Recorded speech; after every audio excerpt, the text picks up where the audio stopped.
Hello everyone, good morning to all of you. Welcome to logic Pathshala. आज के इस video में हम कवर करेंगे 25 जनवरी के इम्पॉर्टेंट करंट अफेयर्स के क्वेश्चंस। फ्रेंड्स, इस वीडियो का जो पीडीएफ है वो आप लोगों को टेलीग्राम पर मिल जाएगा। मेक श्योर कि आप लोग टेलीग्राम को ज़रूर ज्वाइन करें। लिंक आपको डिस्क्रिप्शन बॉक्स में दिया जाता है, वहाँ से आप लोग डायरेक्टली ज्वाइन कर सकती हैं। तो चलिए आज की शुरुआत करते हैं बहुत ही प्यारे से मोटिवेशन कोट से। आज देखिए क्या है। अगर आप सफल होना चाहते हैं तो इसके लिए प्रयास भी आपको ही करने होंगे। जो बार बार प्रयास करता है उसे एक दिन सफलता ज़रूर मिलती है। तो भाई अगर आप सक्सेस चाहते हैं तो सक्सेस के लिए क्या करना पड़ेगा? आपको ट्राई करना पड़ेगा, आपको प्रयास करते रहना होगा। ये नहीं कि आपने प्रयास किया और आप बीच में रुक गए, क्योंकि अगर आप बीच में रुक जाओगे तो जो सक्सेस आप चाहते हो वो आपको नहीं मिल पाएगी। इसलिए जो भी आप प्रयास कर रहे हो उसे आप करते रहो, एक ना एक दिन आपको सफलता ज़रूर मिलेगी। तो चलिए फिर इसी प्रयास के साथ क्लास की शुरुआत करते हैं। आज देखिए हम सबसे पहले कुछ डेज़ के बारे में डिस्कस करते हैं, जिसमें सबसे पहला है नेशनल गर्ल चाइल्ड डे। ठीक है, तो 24 जनवरी को ये जो दिवस है वो मनाया जाता है। अब इसके बारे में बात करते हैं। तो देखो, इस दिन को मनाने का क्या उद्देश्य होता है? तो इसको मनाने का उद्देश्य है कि जो गर्ल्स के सामने बहुत सारी प्रॉब्लम्स आती हैं, प्रॉब्लम्स लाइक वो इनइक्वालिटी को फेस करती हैं, असमानताओं को फेस करती हैं, सामना करती हैं। इसके अलावा एजुकेशन को लेके, हेल्थ न्यूट्रिशन को लेके, तो इन सभी के सामने, मतलब लड़कियों के सामने जो ये समस्याएं आती हैं, इन समस्याओं के बारे में, उनके अधिकारों के बारे में जागरूकता फैलाना, कैसे इन समस्याओं से जो है वो निपटारा पाया जा सकता है, या क्या क्या इनके सॉल्यूशंस हैं। तो एक तरीके से मेन फोकस इसमें गर्ल चाइल्ड के ऊपर किया जाता है, चाहे उनकी एजुकेशन को लेके हो, हेल्थ को लेके हो, न्यूट्रिशन को लेके हो। ठीक है, और सबसे पहली बार ये जो दिन है वो कब ऑब्जर्व किया गया था? 2008 में। तो ये आपको छोटी सी बात इसमें से ध्यान रखनी है। इसके बाद देखो, 24 जनवरी को एक और दिन होता है, United Nations international day of education. तो ये भी आपका होता है 24 जनवरी को। इस दिवस की जो थीम रही है ना, वो आप देख सकते हैं, चेंजिंग कोर्स ट्रांसफॉर्मिंग एजुकेशन। ध्यान रखेंगे फ्रेंड्स, थीम से क्वेश्चन आपका एग्जाम में पूछ लेते हैं, तो ये आपको ज़रूर ध्यान रखना है। अब ये क्यों सेलिब्रेट होता है? तो the role of education in bringing global peace and sustainable development, यानी ग्लोबल पीस जो वैश्विक शांति हो गई, और सस्टेनेबल डेवलपमेंट को लाने में एजुकेशन की क्या भूमिका है, इसका जश्न मनाने के उद्देश्य से ये दिन मनाया जाता है। और ये पहली बार 2019 में मनाया गया था, और इसके लिए एक रेजोल्यूशन पास किया गया था यूनाइटेड नेशन जनरल असेंबली के द्वारा 3 दिसंबर 2018 में। और उसके बाद 2019 में पहली बार ये जो दिन है वो मनाया गया। तो ये आपको सेकेंड डे याद रखना है। अब आज देखिए है 25 जनवरी।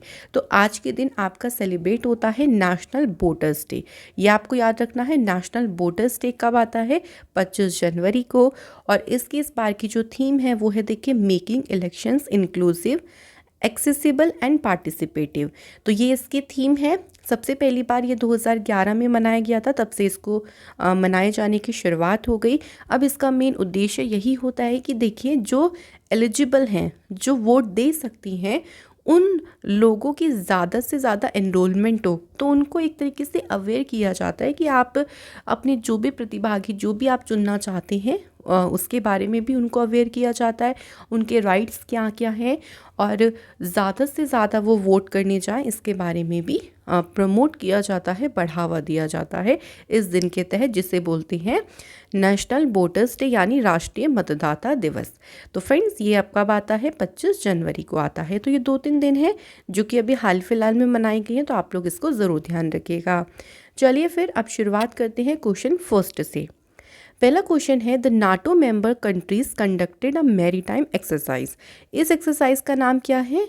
Neptune strike 2022 eight which place. ये जो एक्सरसाइज है ये किसने किया? नाटो के जो मेंबर्स हैं। अच्छा, आप लोग सोचो कितने मेंबर्स हैं, अभी हम बाद में डिस्कस करेंगे। तो ये एक्सरसाइज कहाँ पे हुई है ये हमें बताना है। तो राइट आंसर हो जाएगा मेडिटेरियन सी में ये एक्सरसाइज हुई है। अब ये एक्सरसाइज जो है वो ये 23 जनवरी से तो शुरू हो गई थी, 24 जनवरी से शुरू हो गई थी, और ये कब तक चलेगी? 4 फरवरी तक ये जो एक्सरसाइज है वो चलेगी। इसका मेन उद्देश्य ये है कि नाटो की समुद्री क्षमताओं की विस्तृत श्रृंखला का प्रदर्शन और परीक्षण करना, यानी जो उसकी मैरीटाइम कैपेबिलिटी है, भाई कितनी कैपेबिलिटी है उनकी, कितनी उसकी रेंज है, उसको डेमोन्स्ट्रेट करना, उसका टेस्ट करना, ये इस पर्पज़ से एक एक्सरसाइज को किया गया। अब बात आती है फ्रेंड्स यहाँ पे नाटो की, जिसकी फुल फॉर्म है नॉर्थ अटलांटिक ट्रीटी ऑर्गेनाइजेशन। इसकी स्थापना हुई 1949 में। इसका हेडक्वार्टर है ब्रुसेल्स बेल्जियम में, और प्रेजेंट टाइम में जो इसके चेयरमैन हैं उनका नाम है एडमिरल रॉब बॉर, और इसके जो मेंबर कंट्रीज़ हैं वो हैं 30। तो ये आपको सिंपली नाटो के बारे में ध्यान रखना है। अब देखो फ्रेंड, एक्सरसाइज की बात आती है तो मैं आपको कुछ एक्सरसाइजेस को रिवाइज करवा देती हूँ, एक बार क्विक सा रिवीजन, साथ साथ में आप अपना टेस्ट करते रहिएगा कितनी आपको याद है। सबसे पहले बात करते हैं सिटमैक्स एक्सरसाइज की। अब ये एक्सरसाइज किन देशों के बीच में हुई? पहली बात ये हुई इंडिया, सिंगापुर एंड थाईलैंड के बीच में, ये आपको ध्यान रखना है। अच्छा, इसका कौन सा एडिशन हुआ है? तो तीसरा एडिशन हुआ। बात करते हैं ये हुई कहाँ पे है? तो ये हुई है फ्रेंड्स अंडमान सी में इस एक्सरसाइज को कराया गया। ठीक है, इसके बाद दूसरे एक्सरसाइज की बात करते हैं तो उसका नाम है युद्ध अभ्यास। इसकी ये इंडिया और किसके बीच में हुई है? अमेरिका के बीच में हुई है। इसका जो एडिशन हुआ है वो 7th एडिशन हुआ, और हुई कहाँ पे है? तो ये एक्सरसाइज हुई है फ्रेंड्स अलास्का यूएसए में। इसके बाद तीसरे एक्सरसाइज का नाम है दोस्ती। किन किन के बीच में हुई है? भाई देखो, दोस्ती एक के बीच में तो होगी नहीं, तो ये 2 कंट्रीज़ के साथ में हुई है इंडिया की। एक तो मालदीव हो गया, एक हो गया इसमें श्रीलंका। ठीक है, और अब इसका कौन सा एडिशन हुआ? तो इस बार इसका 15वां एडिशन हुआ। ये एक्सरसाइज कहाँ पे कंडक्ट हुई है? तो ये मालदीव में हुई। इसके बाद अजय वॉरियर, मैं आशा करती हूँ कि आपको ज़रूर पता होगा, ये इंडिया और यूके के बीच में होती है। बात करते हैं इसके एडिशन की, 6th एडिशन, और ये कहाँ पे हुई थी? तो ये उत्तराखंड में जगह है चौबटिया, वहाँ पे ये एक्सरसाइज हुई। अगली एक्सरसाइज है फ्रेंड्स जिमिक्स। ये तो रटने की ज़रूरत नहीं होगी भाई, जे से आपका क्या हो गया? Japan, right. तो ये इंडिया और जापान के बीच में हुई। बात करते हैं इसका एडिशन की, तो इसका एक 5th एडिशन हुआ था, और ये एक्सरसाइज कहाँ पे हुई थी? तो अरेबियन सी में ये एक्सरसाइज हुई। नेक्स्ट देखो, समुद्र शक्ति एक्सरसाइज किस किस के बीच में होती है? इंडिया और इंडोनेशिया के बीच में होती है। अब ये एक्सरसाइज कौन सा एडिशन हुआ? तो तीसरा एडिशन हुआ था। कहाँ पे हुई थी? तो सुंडा स्ट्रेट है, और सुंडा स्ट्रेट पे एक्सरसाइज कंडक्ट कराई गई थी। अगली एक्सरसाइज का जो नाम है वो है सूर्य किरण एक्सरसाइज। ये होती है भारत और नेपाल के बीच में। अगर हम बात करते हैं इसके एडिशन की, तो 15वां एडिशन हुआ, और ये कहाँ पे हुई है? तो ये उत्तराखंड के पिथौरागढ़ जो एरिया है वहाँ पे इसको कराया गया था। तो फ्रेंड, आप देख सकते हैं कि हमने काफ़ी सारी एक्सरसाइज यहाँ पे रिवाइज करी हैं। इस तरीके से अगर आप चलेंगे तो आपको डेफिनेटली मुश्किल नहीं होगी पढ़ने में करंट अफेयर्स को। तो चलिए नेक्स्ट क्वेश्चन पे बढ़ती हैं। Who released India's first district good governance index for 20 district of Jammu and Kashmir? तो देखिए, जम्मू कश्मीर के 20 जिलों के लिए भारत का पहला जिला सुशासन सूचकांक जो है किसने जारी किया है? तो यहाँ पे बात आती है किसने किया है, तो राइट आंसर हो जाएगा अमित शाह। अमित शाह जी के पास देखिए एक तो है होम मिनिस्ट्री, ये आपको पता होगा, गृह मंत्रालय। एक और मिनिस्ट्री इनके पास है मिनिस्ट्री ऑफ कोऑपरेशन, जिसे बोला जाता है हिंदी में सहकारिता मंत्रालय। तो ये ज़रा ध्यान रखिएगा, क्योंकि ये भी नया मंत्रालय बना था जो कि किसके पास गया है? अमित शाह जी के पास गया है।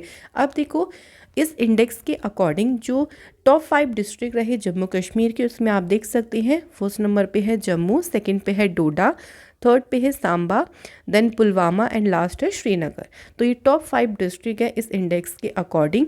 और ये जो इंडेक्स इसको प्रिपेयर किया गया है department of administrative reforms and public grievance in collaboration with the government of Jammu and Kashmir. ठीक है, तो आपको इस क्वेश्चन से ना सिंपली इतनी चीज़ ध्यान रखनी है। अगला क्वेश्चन है, who has unveiled a hologram statue of Netaji Subhash Chandra Bose at India Gate on Parakram Diwas? तो पराक्रम दिवस के अवसर पर इंडिया गेट पर नेताजी सुभाष चंद्र बोस जी की होलोग्राम प्रतिमा का अनावरण किसने किया है? तो हमारे प्राइम मिनिस्टर नरेंद्र मोदी जी ने इनकी प्रतिमा का अनावरण किया है। आप देख सकते हैं कि इनकी प्रतिमा का अनावरण किया गया है नरेंद्र मोदी जी के द्वारा। ये जो स्टैचू था ना इनका, इसकी हाइट है 28 फीट, और इसकी विड्थ कितनी है? 6 फीट। तो देखो यहाँ पे हमने बात करी थी कि इसको पराक्रम दिवस के अवसर पर किया गया था, और पराक्रम दिवस जो होती है ना, वो सुभाष चंद्र बोस जी की बर्थ एनिवर्सरी होती है, और इस बार इनकी 125th बर्थ एनिवर्सरी मनाई गई थी, और इनको एक ट्रिब्यूट दिया गया जो इनका कंट्रीब्यूशन रहा कंट्री की फ्रीडम स्ट्रगल में। तो उसी को लेकर जो उन्होंने अपना एक तरीके से योगदान दिया है, उसी को ट्रिब्यूट करने के लिए ये जो स्टैचू है उसको इंस्टॉल किया गया। तो ये आपको याद रखना है। अब देखिए इसी के साथ साथ एक और आपको एडिशनल इन्फॉर्मेशन यहाँ से क्या याद रखनी है कि सुभाष चंद्र बोस अपाड़ा आपदा प्रबंधन पुरस्कार, ये जो पुरस्कार है ना 2022 के लिए, ये 2 को दिए गए हैं। एक तो इंस्टीट्यूशनल कैटेगरी है जो कि मिला है Gujarat institute of disaster management, दूसरा इंडिविजुअल कैटेगरी में दिए अवार्ड दिया गया है प्रोफेसर विनोद शर्मा को। ये अवार्ड क्यों दिया जाता है, तो डिज़ास्टर मैनेजमेंट में एक्सीलेंट वर्क करने के लिए, कि आप इस जो आपका इसमें बहुत अभूतपूर्व योगदान रहा है, जो भी आपने इसमें बहुत अच्छा काम किया है, उसके लिए सुभाष चंद्र बोस आपदा प्रबंधन पुरस्कार दिया जाता है। तो ये एडिशनल बातें हैं जो कि आपको याद रखना है। अगला क्वेश्चन है, देखिए friends, which organization has released a report जिसका टाइटल है banking on electric vehicles in India. इस पर एक रिपोर्ट जारी करी है किस संस्था ने? राइट आंसर हो जाएगा नीति आयोग। तो नीति आयोग ने देखिए कोलैब किया है इसके लिए RMI यानी रॉकी माउंटेन इंस्टीट्यूट, जो कि US based non profit organization है, इसके साथ मिलकर कोलैब करके इस रिपोर्ट को डेवलप किया है। ये जो रिपोर्ट है ये RBI की जो प्राथमिकता क्षेत्र जो कि गाइडलाइंस हो गई ना, उसमें इलेक्ट्रिक वाहनों को शामिल करने की क्या नीड है, क्या आवश्यकता है, क्या उसकी इम्पोर्टेंस है, उसको आउटलाइन करती है। ठीक है, तो ये आपको याद रखना है। अब देखो फ्रेंड्स, बात आती है नीति आयोग की, जिसकी स्थापना हुई 1 जनवरी 2015, और इसका हेडक्वार्टर कहाँ पे है? न्यू दिल्ली। इसके जो चेयरपर्सन होते हैं ना फ्रेंड्स, वो प्राइम मिनिस्टर होते हैं, जो कि अभी कौन है? नरेंद्र मोदी जी। जो इसके वाइस चेयरपर्सन है उनका नाम है राजीव कुमार, और इसके CEO कौन है? अमिताभ कांत। तो ये आपको बेसिक से इन्फॉर्मेशन इसके बारे में याद रखनी है। चलिए अगले क्वेश्चन की तरफ बढ़ते हैं।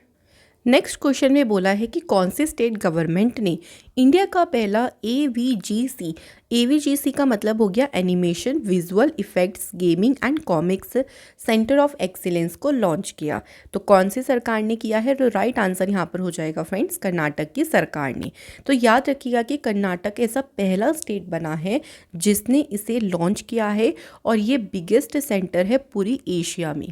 ये सेंटर देखो क्या करेगा, इसके साथ साथ ये करेगा also has a finishing school, जो कि ऑफ़र करेगा काफ़ी सारे यूनिक कोर्स जो कि आपकी टेक्नोलॉजी पर बेस्ड होंगे, जैसे कि virtual reality, digital compression, photogrammetry, gamification of education, real time virtual production, और काफ़ी सारी अदर टेक्नोलॉजी के ऊपर कोर्सेज यहाँ पर बेस्ड होंगे। तो उसके लिए भी ये उस पर भी ये जो सेंटर है वो वर्क करेगा।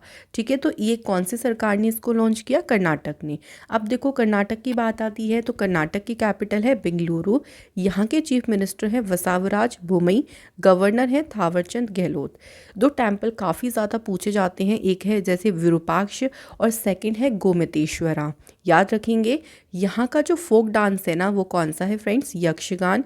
ये बहुत पूछते हैं एग्जाम में। आप नेशनल पार्क की बात करते हैं तो एक है बांदीपुर, बानेरघट्टा, कुंद्रेमुख, नागरहोल और अंशी नेशनल पार्क। ये सारे के सारे इंपॉर्टेंट है आपके एग्ज़ाम के लिए। अब कुछ करंट अफेयर्स को रिवाइज करते हैं जो कि कर्नाटका से हैं। जैसे कर्नाटक की गवर्नमेंट ने NPCI और SBI के साथ पार्टनरशिप करी थी E-रूपी को इम्प्लीमेंट करने के लिए। कर्नाटक पहला स्टेट बना था जिसने नेशनल एजुकेशन पॉलिसी को इम्प्लीमेंट किया था। कर्नाटक ही पहला स्टेट बना जिसने जो ट्रांसजेंडर पर्सनस है ना उनके लिए जॉब्स में रिजर्वेशन के लिए रिजर्वेशन किया था, और कर्नाटक के चीफ मिनिस्टर के द्वारा बाइक टैक्सी स्कीम शुरू करी गई थी। तो ये सब आपको न्यूज़ ध्यान रखनी है कर्नाटक से। तो मैं साथ ही साथ में कोशिश करती हूँ कि स्टैटिक पोर्शन और करंट अफेयर्स के पोर्शन को साथ लेके चलें ताकि आपका पूरी तरीके से एक ही वीडियो में आपको सब कुछ मिल सके। नेक्स्ट क्वेश्चन पे बढ़ते हैं। तो फ्रेंड्स अगला क्वेश्चन है, which state chief minister has launched the अपना कांगड़ा एप्लीकेशन। तो इस एप्लीकेशन को लॉन्च किया है हिमाचल प्रदेश के चीफ मिनिस्टर के द्वारा। अब इस एप्लीकेशन का उद्देश्य क्या है?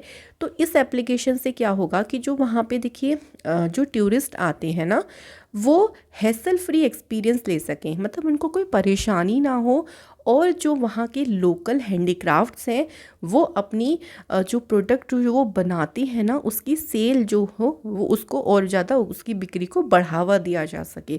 तो एक तरफ तो टूरिस्ट के लिए भी है कि उनको काफ़ी ज़्यादा मदद किया जाएगा कि जब वो यहाँ घूमने आते हैं तो उनको कोई प्रॉब्लम ना हो, और दूसरी तरफ यहाँ के जो लोकल जो हैंडीक्राफ्ट है ना, उनकी मार्केट को भी बढ़ाना है कि उनकी बिक्री ज़्यादा से ज़्यादा हो। तो इस एप्लीकेशन को इस उद्देश्य के साथ शुरू किया गया।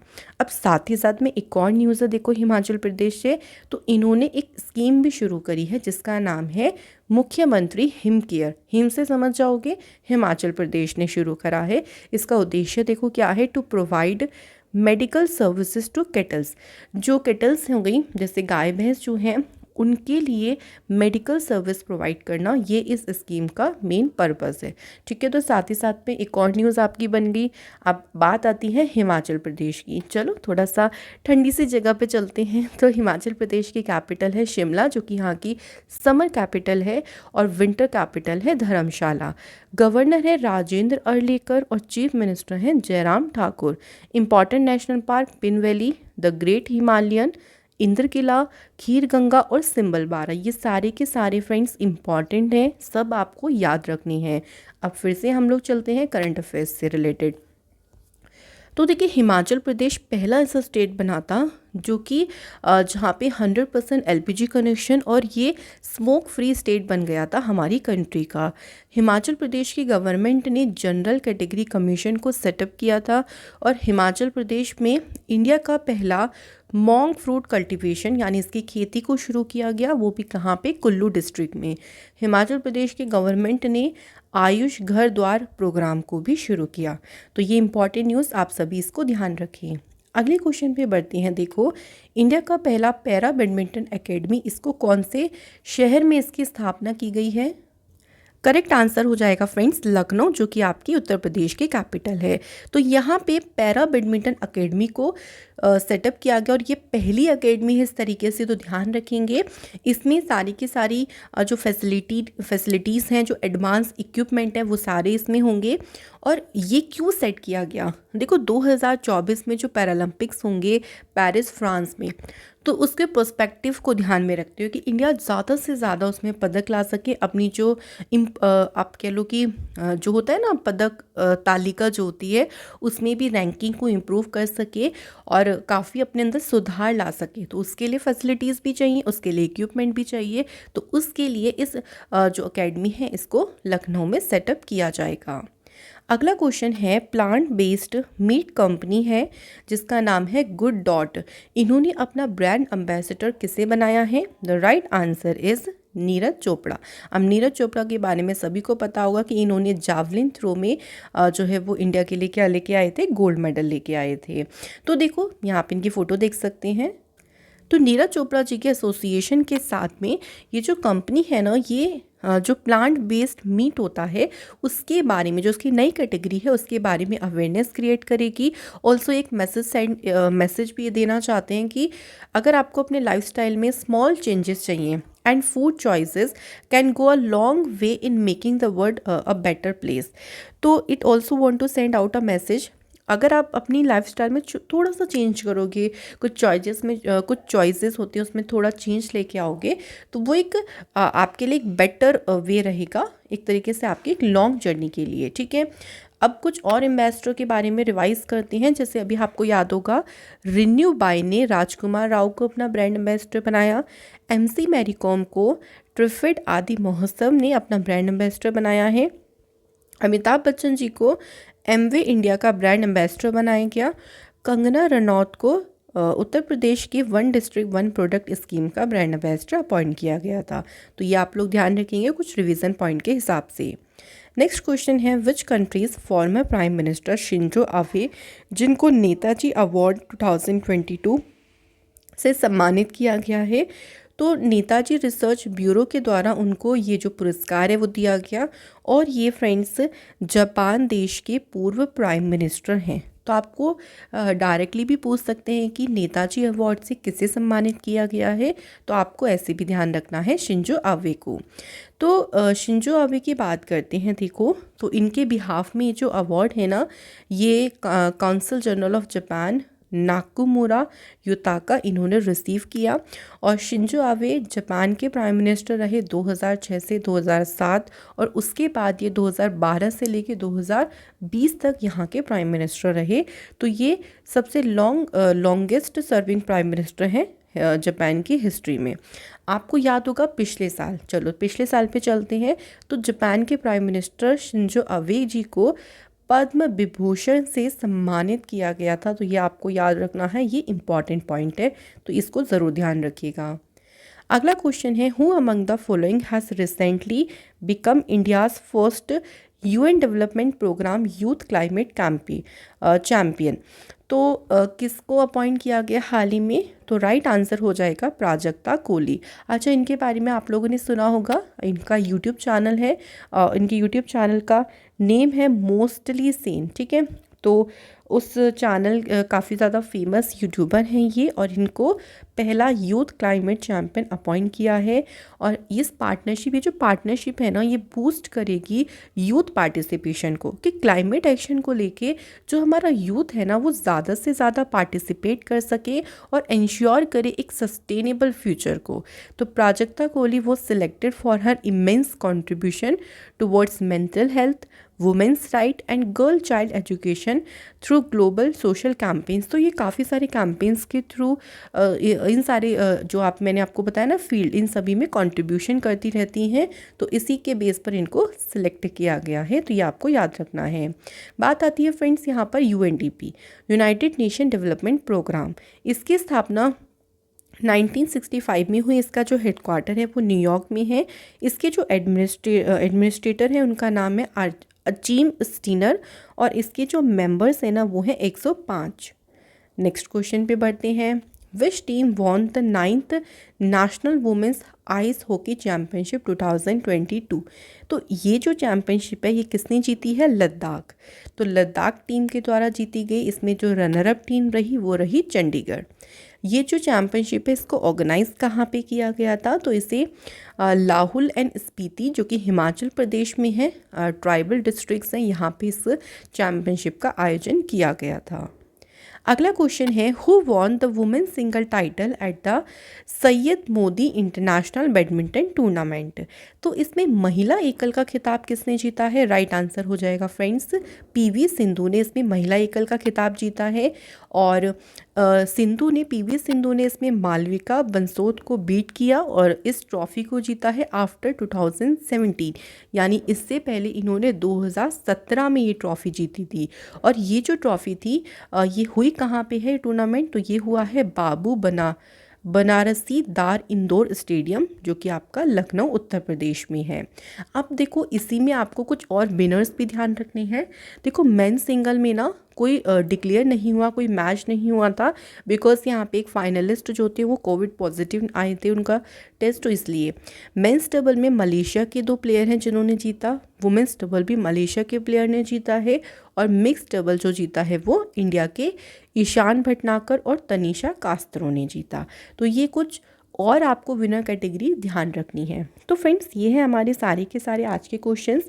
चलिए अब हमारा क्या टाइम आता है? रिवीजन टाइम आता है, जो कि बहुत ज़रूरी है। सबसे पहले क्वेश्चन पे बढ़ते हैं। तो किसे बारबाडोस के प्रधानमंत्री के रूप में फिर से चुना गया है? राइट आंसर हो जाएगा मिया अमोर मोतली। अगला क्वेश्चन है, इंडोनेशिया की नई राजधानी क्या बनेगी? नुसंतारा, और इससे पहले क्या थी? जकार्ता। नेक्स्ट क्वेश्चन, इनमें से कौन सा आईआईटी है जिसने पार्टनरशिप करी है इंडिया एक्सेलरेटर के साथ में? तो राइट आंसर हो जाएगा आईआईटी गुवाहाटी। अगला क्वेश्चन है, ब्रिटिश भारत के 70,000 सैनिकों को सम्मानित करने के लिए किस वर्ष इंडिया गेट का अनावरण किया गया था? Right answer is 1931। Next is national innovation foundation incubation and entrepreneurship council ने पार्टनरशिप करी है किस कंपनी के साथ में? Right answer is Amazon India. अगला question, who will inaugurate a 216 foot statue of Ramanujacharya ji. तो कहाँ पर किसने इनकी स्टैचू का इनॉग्रेशन किया है? तो Narendra Modi is the right answer. अगला क्वेश्चन है, हु हैज़ इनॉग्रेटेड आज़ादी के अमृत महोत्सव से स्वर्णिम भारत की ओर प्रोग्राम। इसका इनॉग्रेशन भी किसने किया है? नरेंद्र मोदी जी ने। अगला क्वेश्चन, कोकबोरोक दिवस ये कौन सा स्टेट सेलिब्रेट करता है? तो ये सेलिब्रेट करता है friends Tripura. Next is, Reasi जिले के निम्नलिखित में से किस गांव को यूटी जम्मू कश्मीर का पहला मिल्क विलेज घोषित किया है? The right answer is Jeri. Next question, to expedite infrastructure development किस स्टेट ने डिसाइड किया है to establish infrastructure financing authority? Right answer हो जाएगा अरुणाचल प्रदेश। अगला क्वेश्चन है, इनमें से कौन बनी है पहली वुमेन जिन्होंने अकेले उड़ान भरी है इन अ माइक्रोलाइट प्लेन में? तो राइट आंसर है जारा रदरफोर्ड। नेक्स्ट क्वेश्चन है, who among the following has been appointed as a ambassador of universal acceptance steering group? तो राइट आंसर क्या हो जाएगा? विजय शेखर शर्मा। नेक्स्ट है, who has been conferred with the international association of working women award? ये award किसे मिला है? सुष्मिता सेन को इस अवार्ड से सम्मानित किया गया। तो ये थे फ्रेंड्स हमारे क्वेश्चंस। अब मैंने आप लोगों से कल क्वेश्चन पूछा था कि जो आपका Sushila Devi award for the best book of fiction किसे मिला है? अनुकृति उपाध्याय, उनकी जो बुक है ना उसका नाम था किंस्तुगी। आप सभी ने बिल्कुल राइट बताया है। एंड सेकंड क्वेश्चन जो आपसे पूछा गया था, मेजर ध्यानचंद यूनिवर्सिटी स्टोन की जो आधारशिला रखी गई है वो मेरठ में रखी गई, जो कि आपका उत्तर प्रदेश में है। सो विप्लव कुमार, प्रियंका प्रियदर्शनी एंड त्यागी अश्विनी, आज सभी का कमेंट है। Thank you so much for comment करने के लिए। एंड बाकी स्टूडेंट, आप सभी का आंसर भी बिल्कुल करेक्ट था। आप इसी तरीके से कमेंट ज़रूर किया करें। आज के क्वेश्चन देखिए क्या है, स्ट्रेट ऑफ मलक्का ये किसे सेपरेट करता है? तो अगर आपने स्ट्रेट ऑफ द वर्ल्ड की वीडियो देखी होगी तो आप लोग को याद होगा, क्योंकि वहाँ पे ट्रिक से भी आपको याद कराया गया है। और नहीं देखी हो तो जल्दी से जाओ, आप लोग ज़रूर देखिए उस वीडियो को। सेकंड है कुक स्ट्रेट, जो कि सेपरेट करता है साउथ न्यूजीलैंड को किससे? तो सेकंड आपको बताना है, एक यहाँ पे आपको दे रखा है। तो ये दो क्वेश्चन आप लोगों के लिए है। मैं आशा करती हूँ कि आज की वीडियो में भी आपको काफ़ी मज़ा आया होगा, आपको सभी चीज़ें अच्छे से समझ आई होंगी, रिवीजन पार्ट आपका बेहतरीन रहा होगा। आप लोगों की पढ़ाई मैं आशा करती हूँ बहुत अच्छी चल रही होगी। और अगर कोई भी प्रॉब्लम हो, किसी भी कॉन्सेप्ट के बारे में आपको पूछना हो, तो आप लोग टेलीग्राम पर भी मैसेज कर सकते हैं, इंस्टाग्राम पर भी कर सकते हैं। दोनों का जो लिंक है वो आपको डिस्क्रिप्शन बॉक्स में दिया गया है। वीडियो अच्छे लगे प्लीज़ इस वीडियो को लाइक करें, शेयर करें इसे ज़्यादा से ज़्यादा। अगर चैनल पे नए हो तो प्लीज़ चैनल को सब्सक्राइब ज़रूर करें। आप लोगों से मुलाकात होगी अगली वीडियो में। Thank you so much for watching this video.